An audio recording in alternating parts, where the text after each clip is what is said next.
The content of this podcast is provided for general informational purposes only and is not intended as, nor should it be considered a substitute for professional medical advice. Sweaty and pissed, sweaty and pissed. Menopause makes me sweaty and pissed.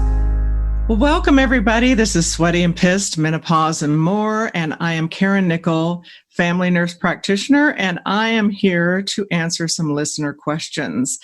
Last week we talked about testosterone and why we don't get any, and this week I thought I'd try to tackle 3 questions. We have so many great Facebook questions from our listeners that I wanted to talk about or answer as many as I could. So I do want to start by telling you that we've had many questions about the hair growth scalp spray that Leanne and I were talking about on our last episode. And that spray is a prescription and it has to be compounded by a compounding pharmacy. And it is finasteride, Finasteride, finasteride. And it's a 0.25% scalp solution. And you spray it twice daily into the affected areas, like the frontal hairline or the crown of your head. So we've been getting so many questions about what it actually is made of. So just wanted to let you know it is finasteride, 0.25% scalp solution that you spray on your scalp twice daily in the affected areas, the areas of most hair loss. So you would have to have a prescription and you'd have to use a compounding pharmacy. So my first question I wanted to address is from Jen. And Jen says, or asks, is there a list of what supplements for what symptoms for the things you are talking about on your podcast? I am a truck driver with my hubby and cannot write them down as I'm listening. And of course, I cannot remember them because of the brain fog. So I understand the brain fog, Jen. And what I will do is I will make a list of supplements that we'll put on our website. And we'll put the link to the website on our Facebook page. And our website is sweatyandpissed.com, and the "and" is spelled out. And I'm going to provide a list for you. It doesn't mean that you have to go get all the supplements on that list. They're just supplements that I commonly use based on a person's symptoms and needs. And I will identify what each supplement is for and how I use it. So I hope that will help you. And be safe out there, and thanks for driving all our stuff around during COVID-19. The second question I have is from Linda, and she asks, I was wondering if sometime Karen could talk about over-the-counter menopause remedies such as Estroven and Amberen and what she thinks of them in regards to safety and efficacy. I'm 56, recently menopausal, and the major things I'm dealing with are night sweats and low libido. Thank you. Thank you for the question, Linda. And I'll talk a little bit about Estroven and Amberen specifically, since you brought up those 2 products, and then mention a couple other options. So the Estroven, as you probably know, has several different products. They produce several different products, and they are designed to address specific issues in menopause. Like they have Estroven for stress, and Estroven for weight, and Estroven for mood, and one for sleep. So all of those contain what we call soy isoflavones. And soy isoflavones is what we call a phytoestrogen, a plant-based estrogen. And it's an excellent option to help with the hot flashes.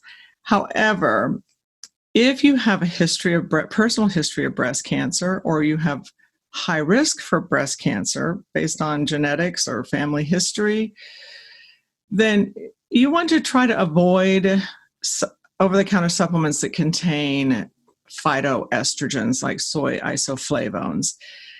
If you want to talk to your oncologist and see if that is an option for you, it may be an option for you, but that definitely needs to be discussed with your oncologist if you're interested in doing that.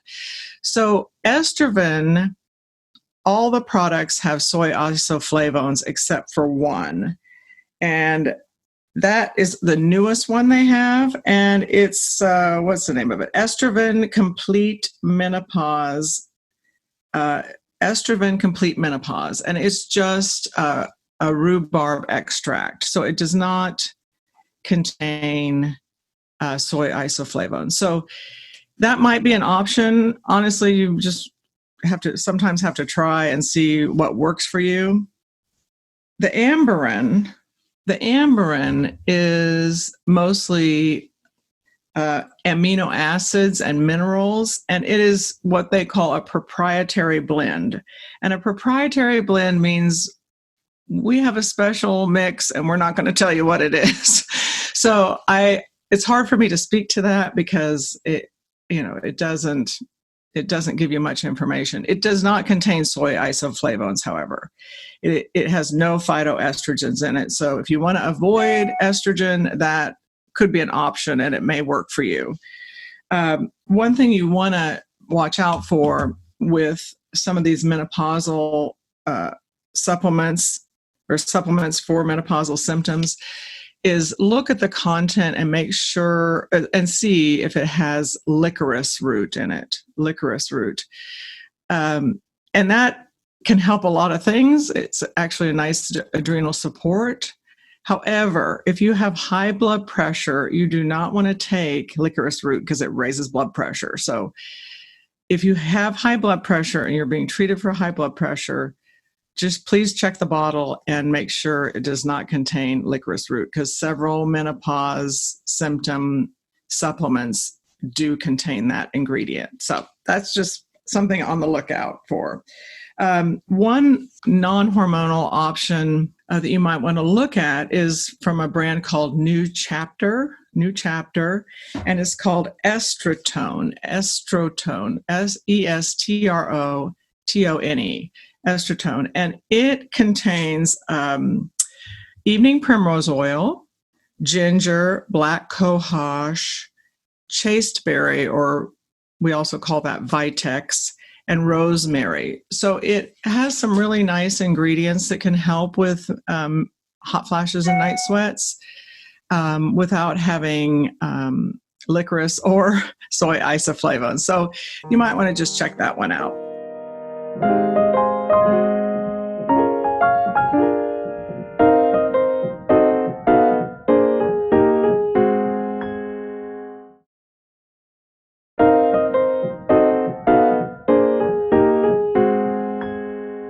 So my next question is from Anita.